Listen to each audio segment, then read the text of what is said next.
Bismillahirrahmanirrahim. Assalamualaikum warahmatullahi wabarakatuh. Perkenalkan, nama saya Vivi Indriani dan teman saya Irene Jenny. Kami dari kelompok 6 ingin mempresentasikan tentang PSAK 19. PSAK 19 yaitu aset tidak berwujud. Aset tidak berwujud adalah aset non-moneter yang dapat diidentifikasi tanpa wujud fisik atau keteridentifikasikan, adanya kontrol atau pengendalian, dan adanya keuntungan ekonomis di masa akan datang. Yaitu ada A, teridentifikasikan, dapat diidentifikasi, dapat dipisahkan atau dibedakan, atau timbul dari kontrak atau hak legal lainnya. B, pengendalian, terdapat kontrol jika mampu memperoleh manfaat ekonomis masa depan dan dapat membatasi akses pihak lain dalam memperoleh manfaat ekonomis tersebut. Ada C, adanya keuntungan ekonomis di masa akan datang. Manfaat ekonomis yang muncul mencakup pendapatan dari penjualan barang atau jasa, penghematan biaya, atau manfaat lain dari penggunaan aset tersebut. Pengakuan dan pengukuran. Aset tidak berwujud harus diakui jika dan hanya jika kemungkinan besar entitas akan memperoleh manfaat ekonomis masa depan dari aset tersebut, dan biaya perolehan aset tersebut dapat diukur secara andal. Dalam menilai kemungkinan adanya manfaat ekonomis masa depan, entitas harus menggunakan asumsi masuk akal dan dapat dipertanggungjawabkan, merupakan estimasi terbaik manajemen atas kondisi ekonomi yang berlaku sepanjang masa manfaat aset tersebut. Pengakuan beban. Pengeluaran untuk suatu pos aset tidak berwujud diakui sebagai beban pada saat terjadinya kecuali pengeluaran itu merupakan bagian dari biaya perolehan aset tidak berwujud yang memenuhi kriteria pengakuan. Pos tersebut diperoleh melalui suatu penggabungan usaha berbentuk akuisisi dan tidak dapat diakui sebagai aset tidak berwujud. Apabila demikian halnya, maka pengeluaran tersebut atau yang termasuk dalam biaya perolehan akuisisi merupakan bagian dari musibah atau goodwill negatif pada tanggal akuisisi. Manfaat aset tidak berwujud.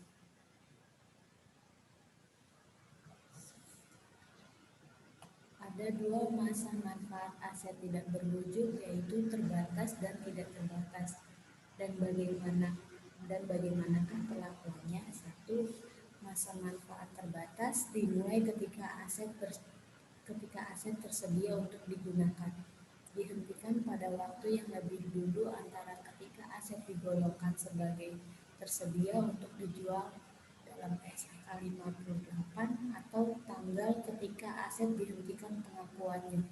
Metode harus menggambarkan pola konsumsi atas manfaat aset. 2. Masa manfaat tak terbatas, tidak diamortisasi, impairment test setiap tahun dan kapanpun bila ada indikasi penurunan nilai. Masa manfaat ditelaah setiap akhir periode. Masa manfaat tak terbatas suatu ketika bisa berubah jadi terbatas, yaitu perubahan estimasi dan indikasi penurunan nilai.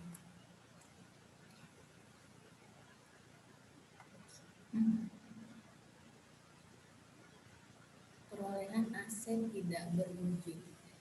Perolehan aset tak berwujud dapat dengan cara sebagai berikut. Dalam PSAK 19/24-28, yaitu ada pembelian tunai.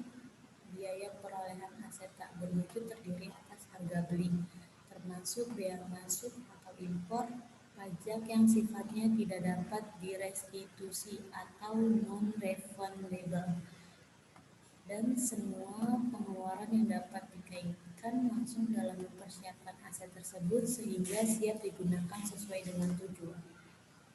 Pembelian angsuran. Aset tak berwujud yang dibeli secara kredit, biaya biaya perolehannya sebesar nilai tunainya. Selisih antara jumlah pembayaran dengan nilai tunai dicatat sebagai beban bunga ditemukan. Pertukaran aset. Aset tak berwujud yang diperoleh melalui pertukaran aset sejenis atau pertukaran aset tidak sejenis. Biaya perolehan aset tak berwujud diukur sebesar nilai wajar aset yang diterima, yang sama dengan nilai wajar aset yang diserahkan setelah diperhitungkan jumlah uang tunai atau kas yang diserahkan. Perolehan aset tidak berwujud ditukar dengan instrumen ekuitas perusahaan. Aset tak berwujud yang diperoleh dengan menukarnya dengan instrumen perusahaan pelapor. Biaya perolehannya adalah nilai wajar. Instrumen yang diterbitkan yaitu sama dengan nilai wajar aset. Aset tak berwujud yang dihasilkan secara internal. Dalam menentukan apakah suatu aset tidak berwujud yang dihasilkan secara internal memenuhi syarat untuk diakui, entitas menggolongkan proses dihasilkannya aset tidak berwujud menjadi 2 tahap, yaitu tahap penelitian atau riset dan tahap pengembangan. Jika entitas tidak dapat membedakan antara tahap riset dan tahap pengembangan pada suatu proyek internal untuk menghasilkan aset tidak berwujud, maka entitas memperlakukan pengeluaran untuk proyek itu seolah-olah sebagai pengeluaran yang terjadinya hanya pada tahap riset saja. Dalam SAK 19/51-52. Bentuk aset tidak terwujud. Ada hak cipta.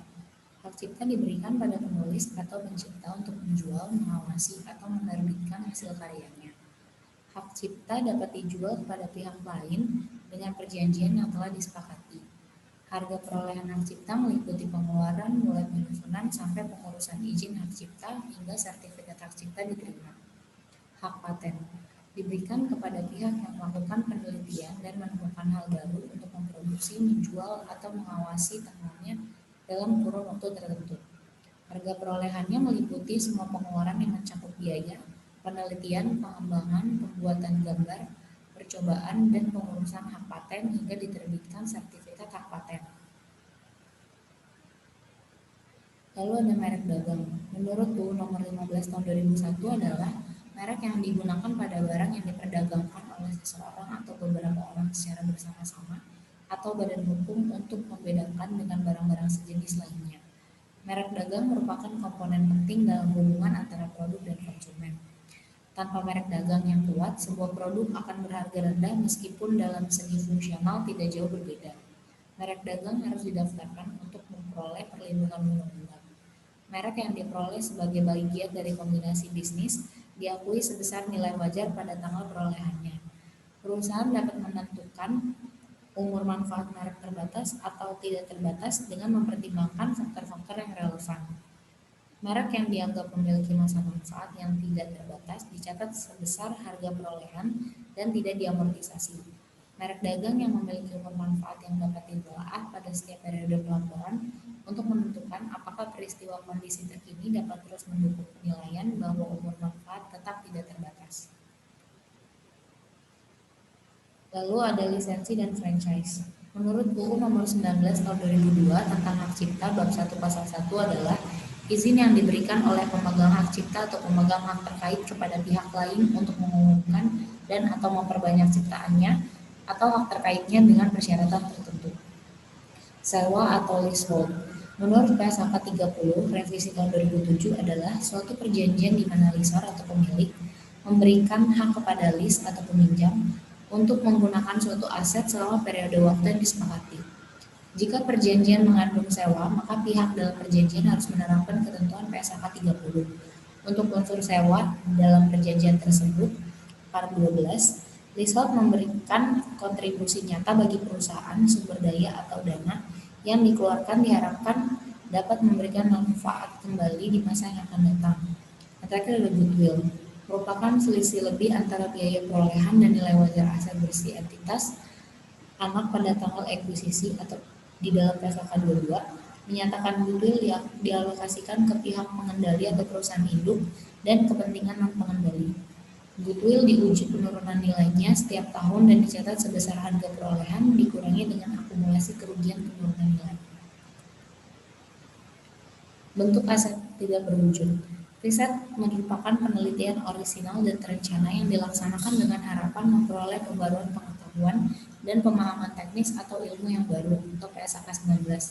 Sedangkan pengembangan didefinisikan sebagai penerapan temuan riset atau pengetahuan lainnya pada suatu rencana atau rancangan produksi bahan baku, alat, produk, proses, sistem, atau jasa yang sifatnya baru atau yang mengalami perbaikan atau substansial sebelum dimulainya produksi komersial atau pemakaian. Paragraf 36 PSAK 19 mengatur bahwa perusahaan tidak boleh mengakui aset tidak berwujud yang timbul dari riset atau dari tahap riset pada suatu proyek internal. Pengeluaran untuk riset atau tahap riset pada suatu proyek internal diakui sebagai beban pada saat terjadinya. Ini ada contoh laporan keuangan. Ada aset lancar pada tahun 30 Juni 2018 dan 31 Desember 2017 yang sudah diaudit. Dalam aset lancar terdapat kas dan bank nominalnya 10 miliar 34 juta 251.251 rupiah pada tahun 30 Juni 2018 dan 2 miliar 79 juta 53.001 rupiah pada 31 Desember 2017. Piutang usaha setelah dikurangi penyisihan penurunan nilai piutang sebesar Rp538.826.567 pada tanggal 30 Juni 2017 dan Rp538.826.567 pada tanggal 31 Desember 2017. Piutang lain-lain pada 30 Juni 2018 yaitu Rp11.473.131.651 pada 31 Desember 2017 Rp8.130.836.583. Uang muka pajak pada 30 Juni 2018 Rp15.972.725 dan 31 Desember 2017 Rp9.792.358. Persediaan uang muka pajak pada 30 Juni 2018 ada Rp316.513.950. Pada 31 Desember 2017-nya tidak ada. Terus ada persediaan 30 Juni 2018 nominalnya Rp142.427.864 dan pada 31 Desember 2017 Rp164.988.725. Uang muka dan beban dibayar di muka pada 30 Juni 2018 Rp27.510.227.167 dan pada 31 Desember 2017 Rp8.204.918.158. Jumlah aset lancar pada 30 Juni 2018 yaitu Rp49.895.524.638 dan pada 31 Desember 2017 jumlah aset lancarnya Rp18.559.588.825. Aset tidak lancar.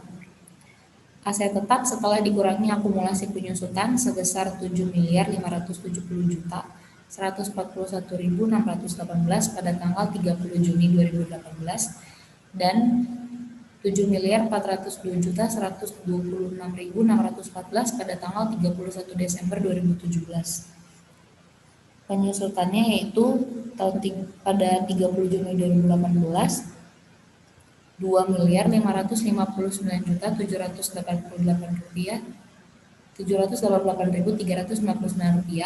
dan pada 31 Desember 2017 Rp1.834.363.808.